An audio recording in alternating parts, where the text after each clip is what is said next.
पक्ष की तरफ से लगातार ये पलटवार किया जा रहा है और तेजस्वी यादव से पूछा जा रहा है कि लालू प्रसाद ने ऐसा क्या किया है कि उन्हें भारत रत्न दिया जाएगा। बढ़ते हैं आगे।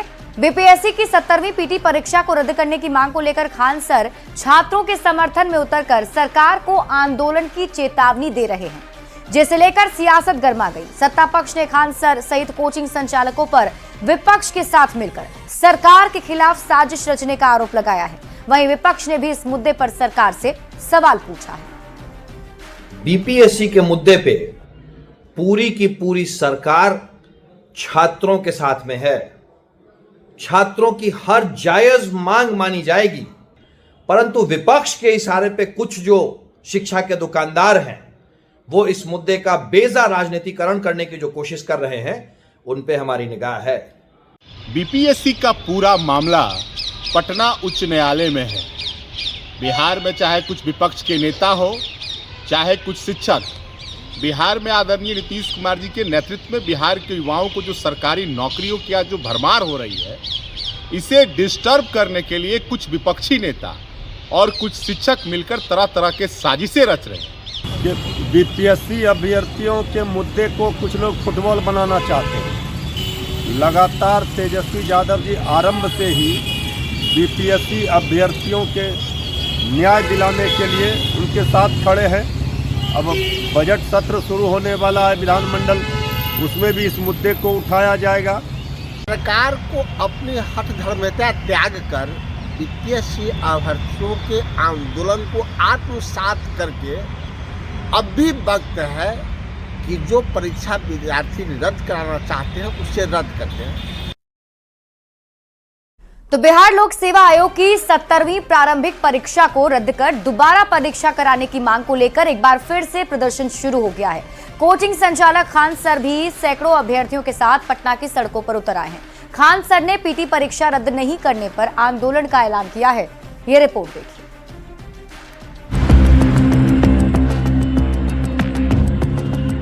बिहार में 70वीं बीपीएससी एग्जाम को लेकर एक बार फिर से बवाल शुरू हो गया है।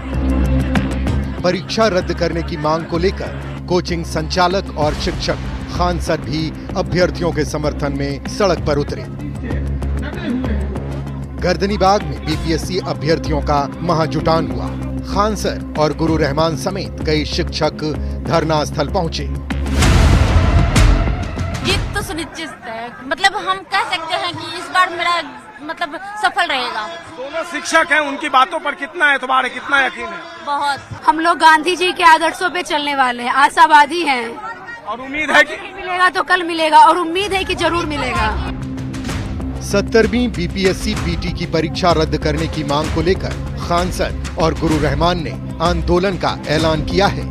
खान सर और बीपीएससी के खिलाफ अहम सबूत हाथ लगने का भी दावा किया है। साथ ही ये भी कहा है कि उनकी जीत सुनिश्चित है। अभी के टाइम पे हम लोग को ना बड़का सबूत नहीं, सबूता हाथ लगा है, एकदम बड़का। और बीपीएससी का इस बार उसके ताबूत की आखिरी कील साबित होगी। बीपीएससी का एक एक भ्रष्ट अधिकारी जाएगा। कि जब तक री एग्जाम का फैसला नहीं होगा तब तक हम लोग इस आंदोलन को कंटिन्यू करेंगे और आंदोलन अहिंसात्मक ही होगी, लेकिन और तीव्र गति से बढ़ती जाएगी। दरअसल बीपीएससी की 70वीं पीटी परीक्षा को रद्द कर दोबारा परीक्षा कराने की मांग को लेकर 60 दिन से भी ज्यादा समय से अभ्यर्थी आंदोलन कर रहे हैं। इसमें पप्पू यादव, प्रशांत किशोर, राहुल गांधी, चिराग पासवान जैसे नेता भी समर्थन दे चुके हैं। कोचिंग संस्थानों के शिक्षकों के समर्थन मिलने से छात्रों के आंदोलन को नई दिशा मिल गई है। दूर दूर तक जो केवल अभ्यर्थी हैं वो नजर आ रहे हैं और इन महिला अभ्यर्थियों के बगल में काफी संख्या में जो पुरुष अभ्यर्थी हैं वो भी नजर आ रहे हैं। और सबसे बड़ी बात है कि खान सर ने आंदोलन का ऐलान किया है। देखना होगा खान सर के दावे में कितना दम है, जो ये नेतृत्व कर रहे हैं और दावे कर रहे हैं कि बीपीएससी को हर हाल में अब वो परास्त कर देंगे। कैमरा पर्सन सुबोध के साथ संजय कुमार, न्यूज 18 पटना। वहीं नेता प्रतिपक्ष तेजस्वी यादव ने एक बार फिर से सीएम नीतीश कुमार पर तंज कसा है। तेजस्वी यादव ने सीएम नीतीश कुमार को पकड़ुआ सीएम बताया है। और भाजपा के लोगों ने आरक्षण को फंसाया आज सुप्रीम कोर्ट में मामला चल रहा है, बिहार सरकार खामोश है, नीतीश कुमार जी मौन है। आज के नीतीश कुमार जी पकड़ुआ मुख्यमंत्री हो गए, यानी खाली देह है, चेहरा है, लेकिन चला कोई और रहा है। वहीं तेजस्वी यादव के सीएम नीतीश कुमार को पकड़ा सीएम बताने वाले बयान पर अब सियासत छिड़ गई है।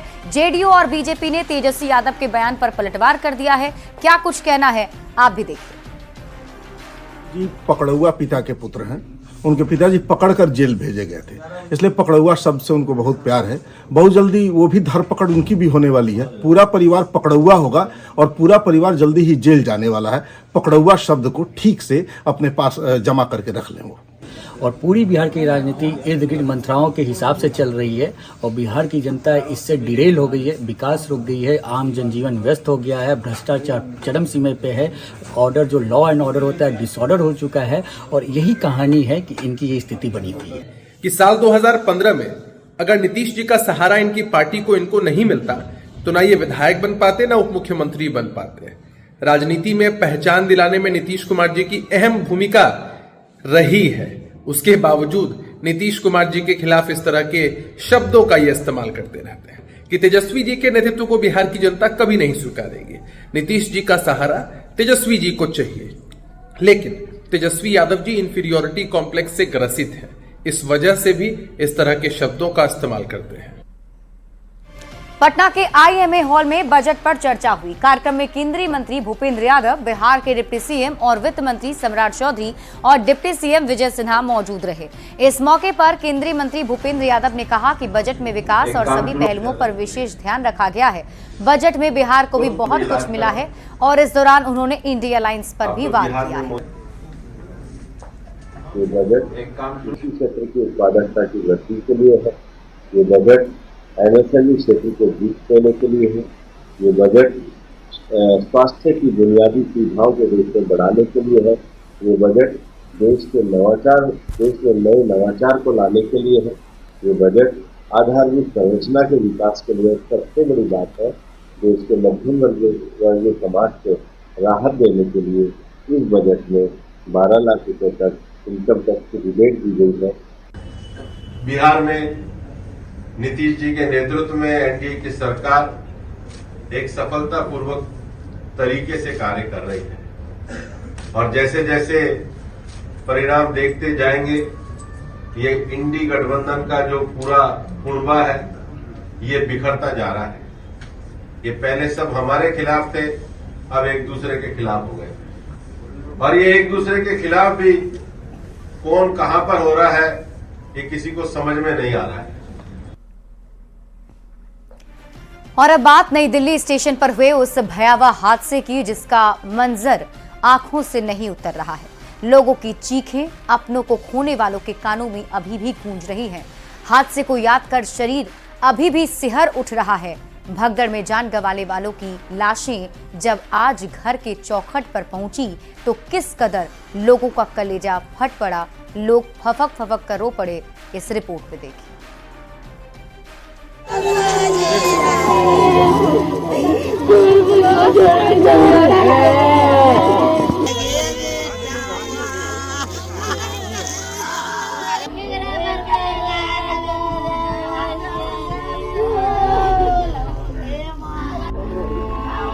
बैग तो फेंकिए नहीं है, भीड़ की चलते अपना अपना बच्चा को दोनों एक उठाए, लेकिन वो भी सह नहीं पाए।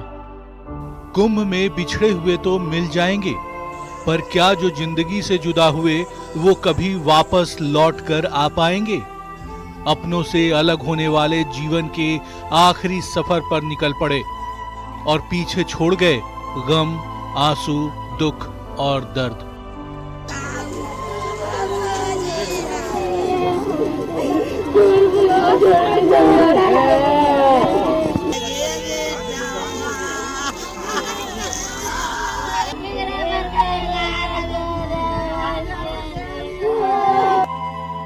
एक अर्थी उठाने के लिए 4 कंधे लगेंगे, पर राजकुमार मांझी के 2 कंधों पर आज 2-2 अर्थियां उठेंगी।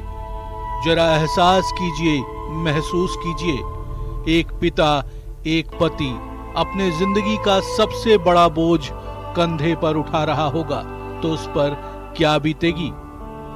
दिल्ली हादसे में अपनी पत्नी और बेटी को खो चुका नवादा का राजकुमार मांझी उस मनहूस रात की दर्द भरी कहानी पटवा सराय गांव में लोगों को बताते नहीं थक रहा। सांस ले पर हमारे पिठिया पर चिल्ला रहे लोग, बका बचाओ बचाओ, लेकिन हम तो खून चक्कर। बेबस राजकुमार अपनी लाचारी की कहानी बता रहा कि किस कदर मदद न मिलने के कारण पत्नी शांति देवी और बेटी पूजा कुमारी ने कंधे पर दम तोड़ दिया। भीड़ से कुचले जाने के बाद नई दिल्ली स्टेशन पर राजकुमार मदद के लिए चीखता रहा, चिल्लाता रहा, बिलखता रहा, लेकिन मदद नहीं मिली। जब तक कोई आता तब तक बेटी और पत्नी की सांसें टूट चुकी थी। 5 साल का बेटा बिछड़ चुका था। कोई मदद मिली थी उस समय? उस समय में कोई मदद नहीं मिली। अपना अथी से टेम्पू से अपने लहाज को अपने खुद ले गए हॉस्पिटल, दोनों बीवी और बच्चे को। आखिरी बार मां के चरणों की मिट्टी को माथे से लगा रहे मासूम अविनाश को ये मालूम भी नहीं कि जिंदगी ने उसके साथ क्या खेल किया है। अभी ठीक से दूध के दांत निकले ही थे कि दूध पिलाने वाली ने साथ छोड़ दिया। हमेशा हमेशा के लिए ममता का आंचल सिर से उठ गया। जब मां और बहन की जान जा रही थी तब अविनाश एक एक सांस के लिए लड़ रहा था। भला हो ईश्वर का, भीड़ से निकले किसी देवदूत ने अविनाश को नई जिंदगी सौंपी और आरपीएफ ने परिवार से मिलाया। दिल्ली हादसे में जान गंवाने वाली मुजफ्फरपुर की सुरुचि की लाश जब बरियारपुर के बहादुरपुर गांव में पहुंची तो परिवार वालों का कलेजा फट गया। चारों ओर चीख चित्कार मच गई। जिस बेटी को मनोज साह डोली में विदा करने के सपने सोच रखे थे, उसे अर्थी पर जाते देख वो खुद को संभाल नहीं पाए। भरा हुआ गला और नम आंखें बता रही थी बेटी की ऐसी विदाई ये मंजर मनोज की आंखों से कभी उतर नहीं पाएगा। Bureau report, news 18।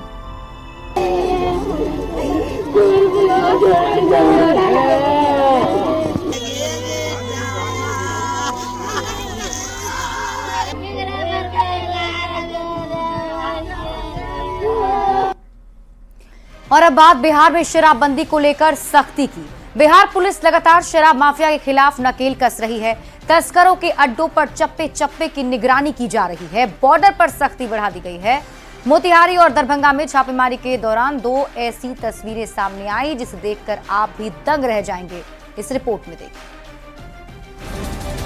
कार की डिक्की में शराब, कार के दरवाजे में शराब, कार की लाइट में शराब, कार की चेचिस में शराब। इन तस्वीरों को देखकर आप सिर पीटने पर मजबूर हो जाएंगे। शराब की तस्करी के लिए ऐसा तहखाना आपने इससे पहले नहीं देखा होगा। 2 लग्जरी कार में शराब की तस्करी की ये तस्वीरें मोतिहारी के सुगौली से सामने आई। दोनों कार में शराब भरकर तस्कर नेपाल से वैशाली और पटना ले जा रही थी। तभी पुलिस ने गाड़ी की तलाशी ली और जब तलाशी ली तो पुलिस वालों की आंखें भी फटी की फटी रह गई। पुलिस ने दोनों लग्जरी कार से ब्रांडेड शराब की लगभग 1200 बोतल को बरामद किया। महिला और उस शख्स को भी धर दबोचा जो शराब की इस बड़ी खेप को बॉर्डर पार से बिहार ला रही थी। दोनों ने पुलिस के सामने मुंह खोला कि शराब पहुंचाने के लिए सप्लायर तक मोटी रकम पहुंचाई गई थी।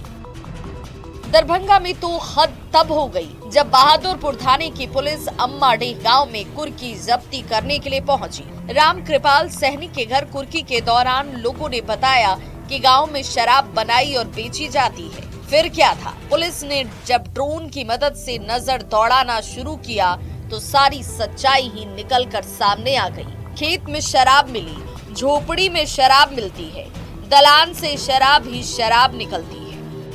इश्तेहार का तामिला और कुर्की के अभियान के लिए आया गया था, इसलिए कुछ थानों की फोर्सेस के साथ तैयारी के साथ आया गया था। कुर्की विधिवत तरीके से कराई गई है, संपादित कराई गई है। उसी क्रम में कुछ शराब की बरामदगी भी हुई है। उधर सुपौल में शराब तस्करी पर सख्ती से निपटना पुलिस पर भारी पड़ गया।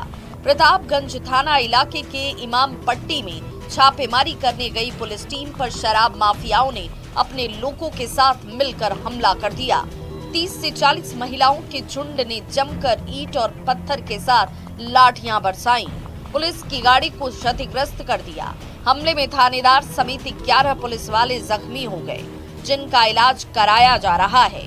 हालांकि शराब के खिलाफ सख्ती से ये साबित हो गया कि बिहार पुलिस इनको छोड़ने वाली नहीं है। शराब माफिया को पुलिस का क्लियर कट मैसेज है, बेचोगे तो बचोगे नहीं। Bureau report, news 18। जमुई के बलियाडीह गांव में फिलहाल हालात कंट्रोल में कर लिए गए हैं। रविवार को हनुमान चालीसा का पाठ कर लौट रहे लोगों पर हमला किया गया था। अफवाहों को रोकने और एहतियातन के लिए 2 दिनों के लिए जिले में इंटरनेट सेवा पर रोक लगा दी गई है। पथराव और हमला करने के मामले में 8 लोगों को गिरफ्तार किया गया है। पथराव और हमले के समय झाझा थाना के गश्ती में लगे पुलिस वालों पर भी कार्रवाई की जा रही है। पुलिस ने इस मामले को लेकर झाझा थाने में 2 अलग-अलग केस दर्ज कराया है। आपको बता दें कि कल ही ये खबर सामने आई थी, जब पुलिस की टीम के साथ साथ जो लोग हनुमान चालीसा पढ़कर वापस लौट रहे थे उन पर पथराव किया गया था, जिसकी तस्वीरें आपकी टीवी स्क्रीन पर आपको दिखा रहे हैं। पहली तस्वीर जो आप देख रहे हैं वो आज की है, जहां हालात फिलहाल नियंत्रण में है, और दूसरी तस्वीर ये कल की है, जब ये फुटेज सामने आया था, जिसमें आप देखिए किस तरीके से जो वहां पर असामाजिक तत्व के लोग हैं वो पथराव कर रहे हैं। बताया जा रहा है कि हनुमान चालीसा पढ़कर लोग वापस आ रहे थे और तभी पथराव करना शुरू कर दिया गया था। कल 16 फरवरी को झाझा प्रखंड में बलियाडीह पंचायत में कुछ लोग मंदिर से निकल रहे थे, तो रास्ते में उनके ऊपर कुछ समुदाय विशेष के द्वारा, जैसा उनके द्वारा बताया गया है, अनुसंधान किया जा रहा है कि पथराव किया गया, हमला किया गया। तो उस पर तो त्वरित कार्रवाई करी गई है। बहुत ही निंदनीय घटना हुई है और उस पर प्रशासन ने बहुत ही कड़ी कार्रवाई की गई है। प्राथमिकी दर्ज करते हुए 41 लोगों पे केस भी दर्ज किया गया है, 8 लोगों को गिरफ्तार भी किया गया है और इसका घोर निंदा किया जा रहा है और कड़ी कार्रवाई आगे भी की जाएगी। जाने के समय में थाना को सूचना मिली कि जब ये मस्जिद के पास से गुजर रहे हैं तो वहाँ पर नाराबाजी किए हैं, तो जो वहाँ की जो गश्ती पार्टी थी उसको भेजा गया।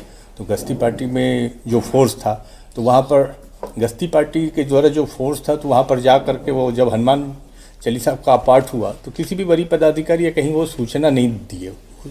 उन्होंने सोचा कि हम हैंडल कर लेंगे और वो आगे आकर के उसको निकालने का प्रयास किए। पहले वो रास्ता बदलने का भी कहने लगे कि इस रास्ता से, जब उधर से जा रहे थे बोले कि वहाँ पर माहौल कुछ ऐसा हो रहा था। तो गश्ती में जो थे उनको हमने निलंबित भी कर दिया और उनसे स्पष्टीकरण भी पूछा है कि आखिर में आपने बड़ी पदाधिकारी को सूचना क्यों नहीं दिया। खबर नवादा से है, जहां यूनियन बैंक के मैनेजर पर धारदार हथियार से हमला के मामले में खुलासा हुआ है। पुलिस ने आरोपी को हिरासत में लिया है। बैंक मैनेजर ने मामले की जानकारी देते हुए बताया कि आरोपी कुछ दिन पहले बैंक में आधार कार्ड बनाने का काम करता था, लेकिन वो इसके लिए ग्राहकों से नाजायज तरह से पैसे की वसूली करता था, जिसकी शिकायत करने के बाद उसे कुछ दिन पहले हटा दिया गया था। इसी बात से आक्रोशित युवक ने मैनेजर अभय कुमार को मारने की साजिश रची थी। खुला था कुछ दिन पहले, तो जनरली खुला था, तो उसका साथ का ही आदमी था। वो जनरली आता था, पैसा वगैरह बाहर से ही कलेक्ट कर लेता था कस्टमर से, अच्छा खासा पैसा, किसी से 500, 1000, 1200। हम उस चीज़ को देखे, उसको रोकने का प्रयास, पहले एक बार समझाए भी थे कि ये सब बंद करिए और जो भी आधार बनेगा बैंक में डायरेक्ट आएगा और जो जेन्युइन चार्जेज है उसी में बनेगा। उसके बाद फिर वो नहीं आया था, फिर बंद कर दी। इधर हाल फिलहाल 1-2 लोगों से फिर पता चला कि फिर पैसा ले रहा था 1200, 1000। तो उन लोगों कस्टमर का एक दिन, अभी 2-3 दिन पहले ही हम पैसा भी लौटवाए थे फोन करके, बोल के कि हम FIR करा देंगे, अब पैसा लौटवाई नहीं तो आप लोग के खिलाफ कंप्लेन करेंगे। तो यही था और हम इतना नहीं सोचे थे कि मशीन किसी और के नाम से था। हमने बोला कि आप इसके ओनर नहीं है और हमको हमारे विभाग से लेटर आएगा या कॉल आएगा। और अपना बिहार के बुलेटिन में अभी के लिए बस इतना ही। आगे